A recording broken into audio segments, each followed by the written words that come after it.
Hello, welcome to my channel. You are welcome back, and I hope you enjoyed my previous video.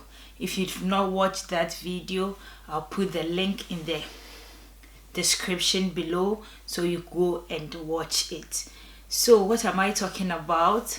Today I'm going to talk about how to study for your IELTS, which is also an abbreviation for International English Language Testing System. So that's just the full meaning of IELTS, which some will also say IELTS.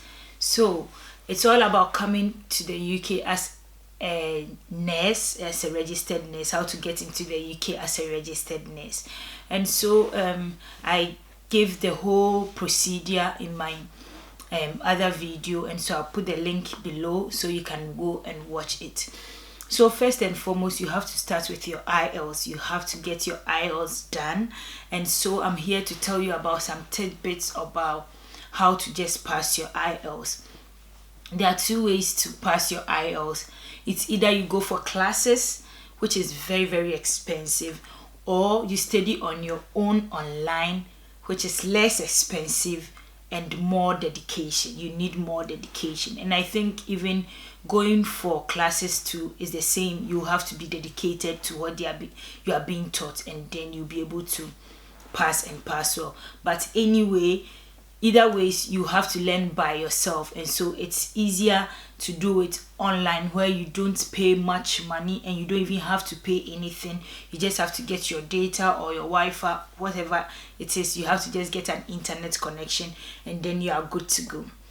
So today we are starting with IELTS, and if you want to come to the UK as a registered nurse, there are so many types of IELTS, but you have to write the IELTS academic or IELTS UKVI, which is also, you have to write the academic version of IELTS UKVI.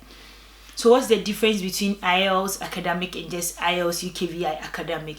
The only difference I would say is just with IELTS UKVI, you are always filmed, like you are being recorded. You see a camera there recording everything, all the procedure you are going through. Whilst with just IELTS academic, you don't have any camera put on you. You are not being filmed whilst you are writing the exam. So I think that is the only difference, and so it makes IELTS UKVI more expensive than IELTS just IELTS academic. So yeah, so when you are able to, you have to first register online, try and get a booking date. So before you even go into registering online and booking a date for your test, you want to know you are ready to write the test. But you give yourself at least 2 weeks before your test date, then you register and book a test date. Because if you wait too long and you just want to write, for instance, in a week's time, you might not get the date you want because it might be fully booked. So you want to get ahead of them and study before you book your exam. But you want to do that when you are fully prepared and you are ready to go and pass once and for all, because IELTS in itself is an expensive exam to write, so you don't want to just fail. And what do you need to register as a nurse in the UK? You just need a 6.5 and above in writing, and 7 in speaking, 7 in reading, 7 in listening. Then you are good to go. So 7 and above, and all the bands for IELTS is over a 9, and overall is also band together. So overall you have to get at least a 7 and above to get into the UK. You can get 7 as an overall, but if you have, for instance, say 6 in writing and 8 in the rest, you still not qualify because you don't meet the requirement for the writing test. So you want to actually target to meet the requirements set for the exam. Yeah, so saying that IELTS has 4 models. That is the speaking, the reading, the writing, and the listening. I'm going to take each and every one step by step, and then you will know how to go about it. So first and foremost, my tidbit for speaking. With speaking IELTS, you would want to try recording yourself when you talk, and so that you'll be able to familiarize yourself with how you sound. Will someone, because it's a face-to-face interview you are going to have, it usually lasts for 10 to 15 minutes. It's not a very long one, but it's nerve-wracking, because if you've not had interviews before, it's very difficult to go into that situation, but it's achievable anyway, because those examiners are really, really nice. They are friendly, they don't frown, they are calm, they smile whilst you are talking, and so they make you feel at ease. But you have to know and feel confident in yourself, and then you'll be able to make it.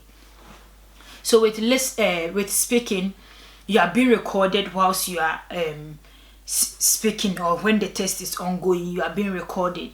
But you don't have to be distracted with the way they are recording, because usually the distraction comes because they have a time limit. Sometimes when you are talking, because you go through it, identity check and everything, when they are talking, you feel like, why are they talking in like a systematic form? But that is how the exam is structured. They will have to read certain things, they will have to say their name, they will have to say their reference number and everything, because it's for the recording. Why are they recording? Because it's more of a subjective score. Your examiner is the one scoring you, and so when there's discrepancies, like you finish the test and you go like, oh no, I think I did better than that, you can always go back for a remark. Then how would they remark your speaking? It's only the recording, and so another person is going to listen to what you said according to the answers you are giving, and say, oh okay, I think that is a good way to speak English, or that is not a good way to speak English. So you are being recorded, but you don't have to let the recording distract you. You just have to be yourself, use whatever you have prepared for, and just go confidently and speak out boldly. So how is the speaking test like? The speaking test is divided into so many sections, but the most important one will be the 1 to 2 minutes talk. So you are given a topic, say, what is the best furniture in my house? So they'll tell you, what is the best furniture in your house? Can you talk about the best furniture in your house in a matter of 1 to 2 minutes? Usually it's at most 2 minutes. That is when the difficulty comes, because if you've not tried to rehearse how to do this, it's so difficult. The 2 minutes sounds like an hour, because you don't know what to say. You have to really have things to say. And so when you record yourself, when you are learning online and you have like sample questions, you record yourself and see if you have reached that 2 minutes. If you're able to talk within 2 minutes, you will think, oh, 2 minutes is just like a short period. But if you've not prepared for what to say, before you say, oh, the best furniture in my house is my chair, I bought it at this price, it's made of leather, it's made of wood, it's situated in the next corner, you've not even spoken for 45 seconds, but you are done, because you don't know anything else to say about that furniture. And so you want to rehearse on all the topics, like various topics, any topic in the sample questions online. There are so many forms of like online sample questions you can find, but the best ones I felt helped me most was IELTS LES, that is ILZ, that is a Z. So IELTSLES.com really helped me, and IELTSapp.com. I'll put the links to those online sources for you, so that you can just check it out. It was really helpful for me. So you want to record yourself. That is the most important thing. You can just use your phone voice recorder. Try recording yourself and see if you can talk for 1 to 2 minutes non-stop, because when I had my first IELTS academic exam, the first 1 to 2 minutes I wasn't prepared, because I didn't know. I was just like, okay, I can talk for 2 minutes. I just brushed those topics off. But when I got there, I didn't talk for even, I think, 1 minute, and I was done. And one thing, the examiners will not stop you, they will not talk, they will just be looking at you. They will not interrupt till that 2 minutes is up, then they will interrupt. Even if you say, okay, I'm done, they will still not talk. They wait for the 2 minutes to be up before then they will continue. So you want to nail that 2 minutes. It's best to keep talking when it's even after 2 minutes, because after every allocated time for each question, they will stop you even if you are still talking. You don't have to feel bad if they stop you whilst you are talking, because I think it's not what you are saying, it's all about how you are constructing your sentences, your subject verb agreements. That's what they are actually looking at. And so you don't have to feel bad that you didn't finish saying what you had to say and the person just asked another question. That's how the exam is. They are using time, and so they want to, some people are talkative, so they want to just make sure it's going as according to plan. Some people just talk short and they are done. Others talk very long. My first one, I was very like short. I didn't know what to say. I was so nervous. By my time, I had to write UKVI again for my visa, but now that's not the case. But my UKVI, because I was so confident in myself and I had done it before, it was easier, and I kept talking, and they kept cutting me off, and I didn't feel bad because I had realized that no, the cutting off doesn't really mean anything. You understand? It's just a matter of you knowing your subject verb agreement, you speaking clearly for them to understand what you are saying. And all the 2 tests I wrote, they were all Ghanaians, like blacks. They weren't British or anything because I wrote it in Ghana. But if you write it in, for instance, if you're in the UK and you're now writing your IELTS, you might have British examiners. And the examiners are really friendly in Ghana. They understand where you are coming from. They are lecturers and they know how students are and how examination poses anxiety towards students, and so they are very understanding. Even though they will not talk much, at least you see them nodding, smiling, like friendly. They are friendly, and so that's the difference. If you write it in Ghana, the speaking is not much of difficulty. All you have to do is keep practicing, keep recording yourself, play yourself back, listen to it, and evaluate yourself. What are you saying right? What are you saying wrongly? Then you would then pick up from there. It's the speaking, it's just nerve-wracking, but it's the easiest. It's also very easy to pass. Then we move from the speaking to listening. With listening, you want to listen to a lot of audios because you want to familiarize yourself with the accent. It's either a British accent or an Australian accent, and so you want to really understand what they are trying to say. The only difficulty with listening is if you don't get the accent right, if you don't get what they are saying right, their pronunciations is quite different from ours, and so you would want to accustom your ears and make it more friendly to listening to the accent they are giving, and also to understand what exactly they are saying. With the listening, the more audios and sample you listen to, the more you become comfortable with the listening, and you realize that it's the easiest amongst all because it's just straightforward, just like the orals we did in secondary school, English orals. The same thing, you just listening to the audio and answering the questions. It's the same. It doesn't repeat itself. It doesn't go back. If you miss it, you've missed it, and you just have to continue. You don't have to be too nervous and go like, oh, I've missed this one, and so you are giving up, because remember, you have so many more things to do. And so if you've missed the one question, it doesn't mean you've got everything wrong, because you don't need 100% to pass. You just need just a percentage to pass, and so you just have to concentrate. And also don't try not looking at people during the listening, especially because with the listening, some people make very, very funny gestures. You will just laugh and you just miss what they are saying, because they just, I don't know, the way their body language is just so confusing. And so I got distracted once, and I realized there's no need looking at anyone during the listening exam, you just have to look at your paper, even if there's a pause, because sometimes there's a pause, then they will continue, then they pause, then they will continue.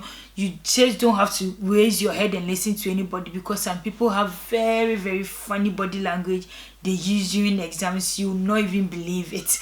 It will just throw you off board, and before you know, you are failing, and probably what they are doing is just their own strategy of getting themselves into the exam, and they will pass and you will fail. And remember, this exam is very expensive. You are paying a huge sum of money. If it's not even huge, it's almost like a monthly salary, and so you want to really make good use out of it. Also, with the listening, you would want to always do a lot of practice.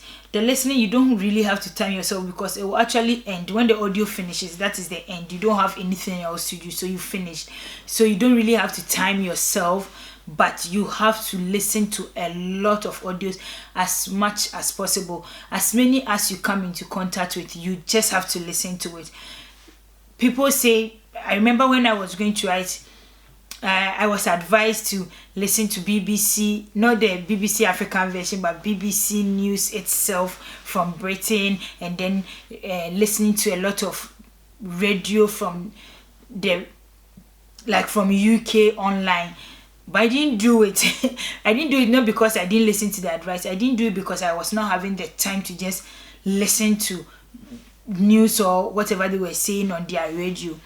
But what helped me was I was listening to a lot of sample questions, like sample audios for IELTS itself, because that was what I was going to write. At the end of the day, probably the one speaking for the news station or the newscaster is just speaking something I can really understand, or I'm just familiar with it, and so I might not be able to get it. But during exam, you know how people speak recordings for exams, and so it's always advisable to listen to a lot of the audios to get familiarized with the accents that they use during the examination. And then I'll move to writing. So writing has been reduced to 6.5. I believe the reason why they've reduced the writing is because the writing is the last, and it's not the most difficult, but when you get to the writing, you're already drained, because you started with listening, you started with reading, then writing is the last one you are writing, and so it becomes like you've lost it totally. And so I think that is one of the reasons why they've reduced the writing marks, because it made a lot of people fail. It was so difficult to pass. It wasn't difficult as in the essay itself, but the fact that it was always last and you are always tired before writing that one. And also with the writing, it's in two parts. We have the part 1 and the part 2. So the part 1, they tell you to use 20 minutes or so. Then the part 2, they'll tell you to use 40 minutes.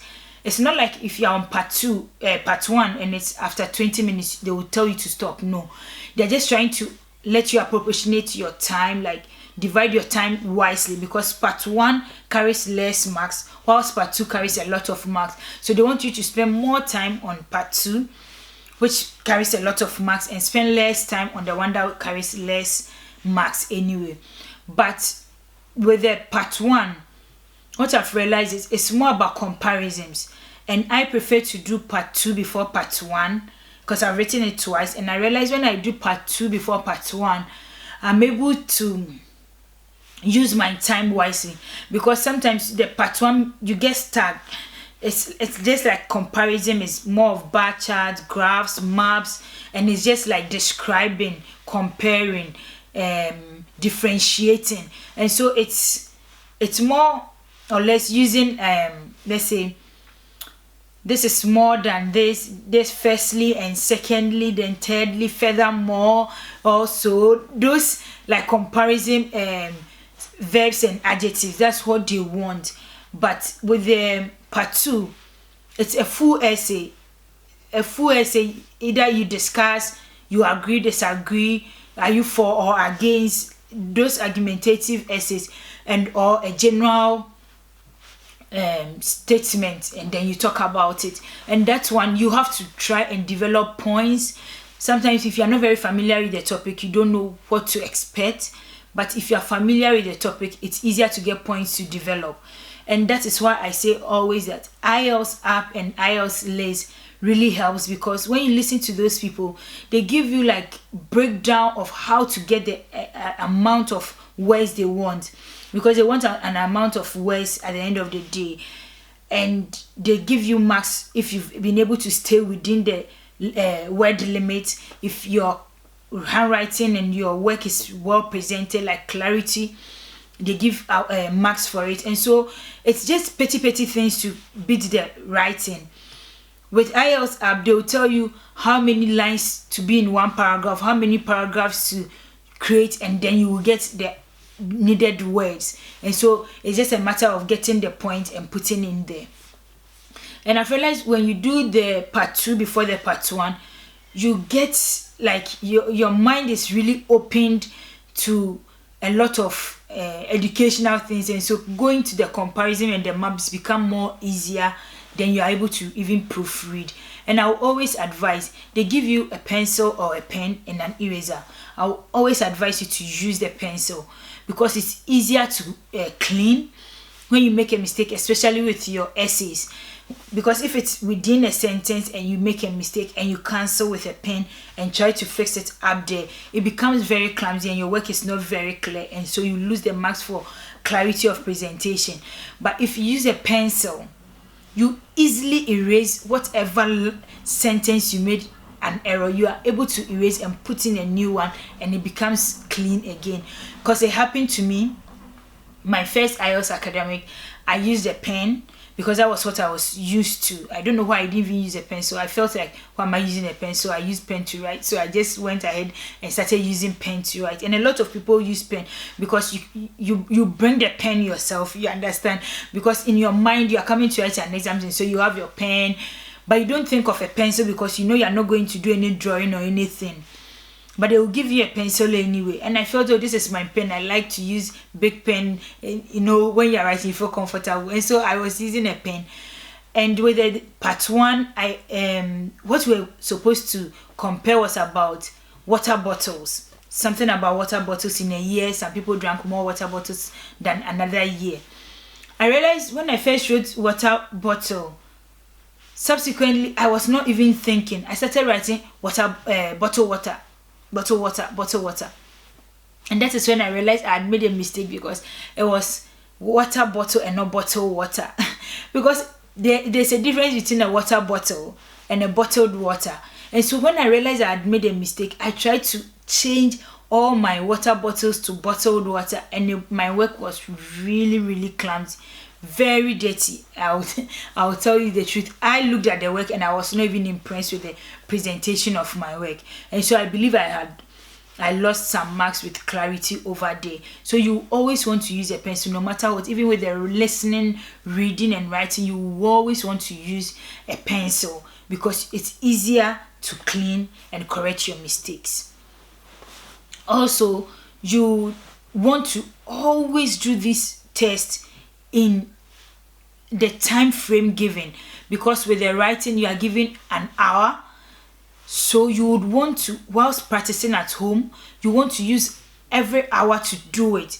Don't just use your own time. You can use your own time to get familiar with the questions, but when you are really getting serious into the studies, try always using an hour to finish a particular writing sample question you've got. Always use the time given. If possible, you can give yourself 45 minutes to finish that particular writing sample question, so that when you go into the exam, like on the Thursday, when you go in with all the nerves and everything, you can add that 15 minutes at your own comfort, because at home you are not under any pressure. And so you are able to think and write on your own faster. And so if you give yourself 45 minutes always at home, you time yourself and you're able to beat 45 minutes to do your writing, you will definitely beat 60 minutes to do your writing during the Thursday. And it's always practical to do as many sample questions as much as possible you can get. Just try your hands on it. Continue doing it, continue listening to advice, try putting it in your work and see how it goes. Actually write the whole essay. Don't think oh, okay, I know this point, I know this point, that's what I'm going to use for this essay. Write it out and see how you fare in a time frame. And also with the writing, if you listen to IELTS app, they have a YouTube channel. If you listen to them, they are able to take sample questions and they're able to write on it, and you can see and learn from there. It's very, very educative and very useful. Then we come to the reading. So the reading is the most difficult one. Why? Because the time is very limited. You have just 60 minutes to answer 40 questions. And it's not just comprehension questions. They are really like, the academic essays you write in the university.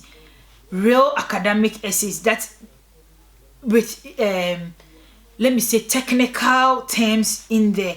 And so even if you are reading, you don't really understand the essay right away, because it's not a story like how has scored Kotoko, or how the ant lost its head, or how those. It's not a story where you can actually make meaning and say, oh, why did the ant lost its head? Oh, it's because of this. Why did the crab not get the friends? It's because of this. It's not like a story. It is an academic essay. It's more like a research work someone has done, and so it's so technical. To even understand the question on its own is another thing. The essay is another thing, and to answer the questions is also another thing. If they give you 3 hours for reading, you pass, but they will not give you 3 hours. They are giving you just 60 minutes, and so you have to practice and practice and practice. People will always tell you the reading is so difficult.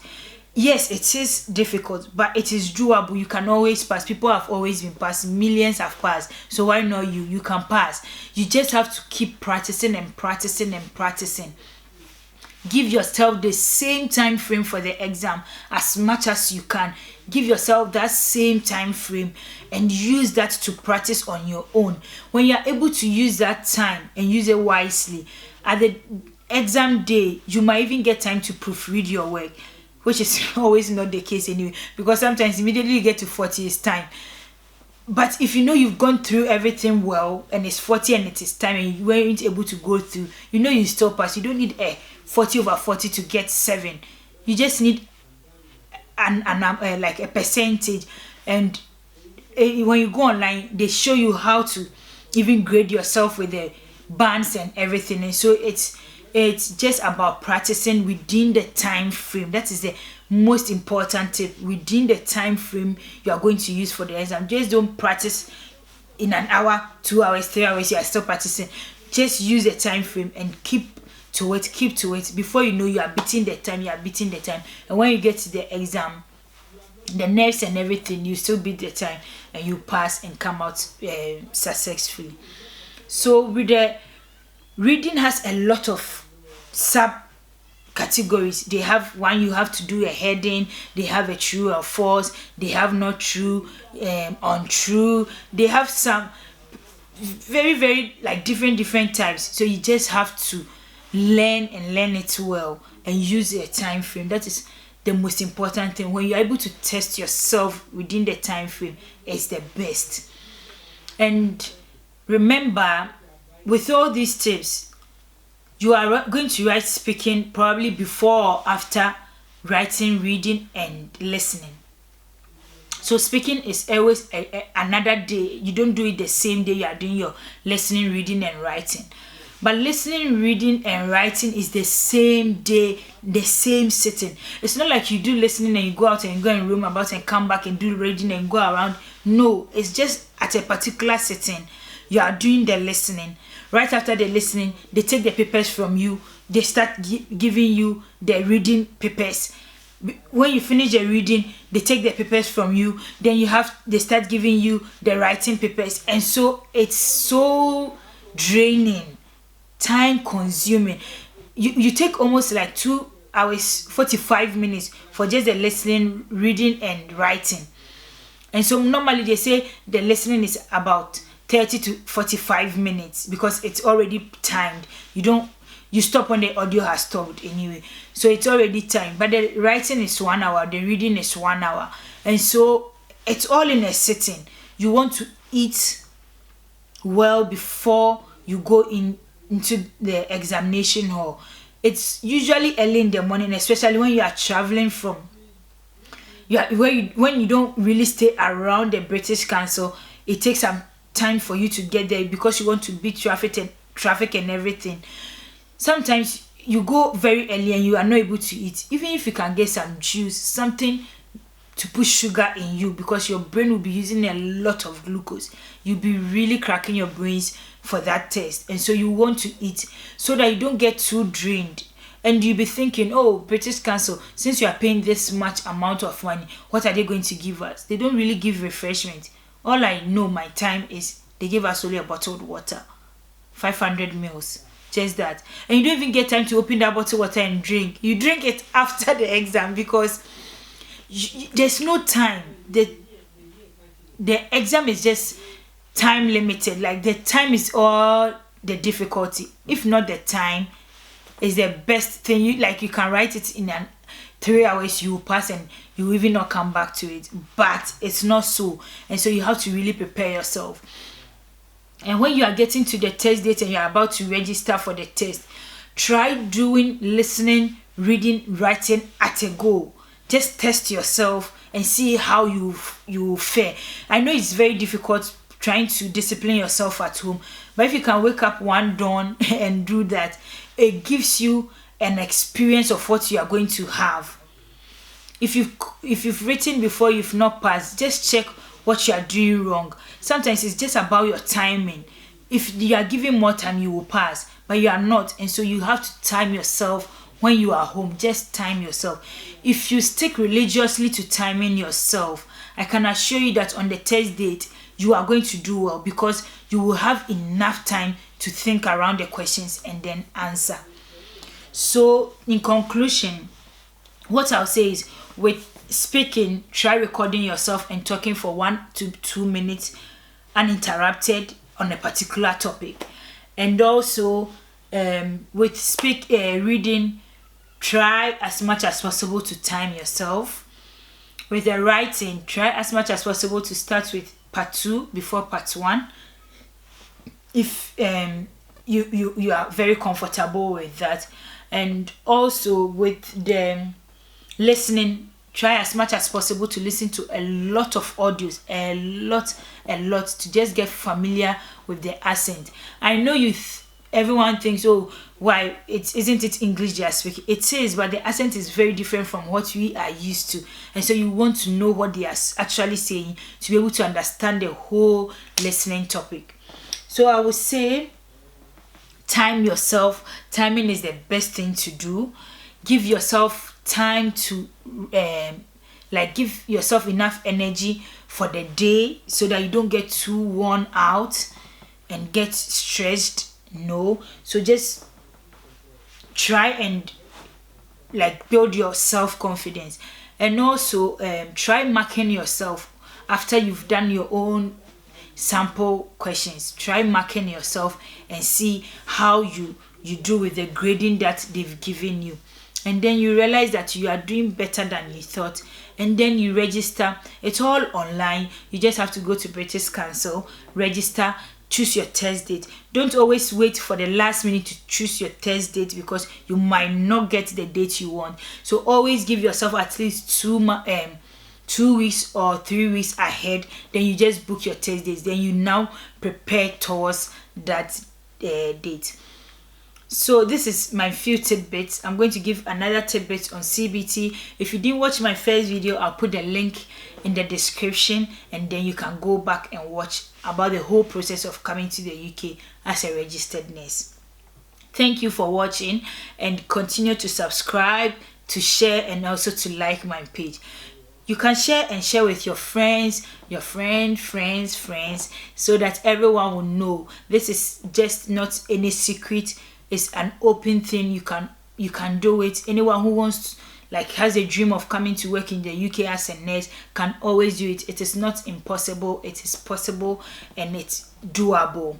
So thank you for watching, and see you in my next video. And always remember, God loves you, and you are more than a conqueror. Thank you. Bye.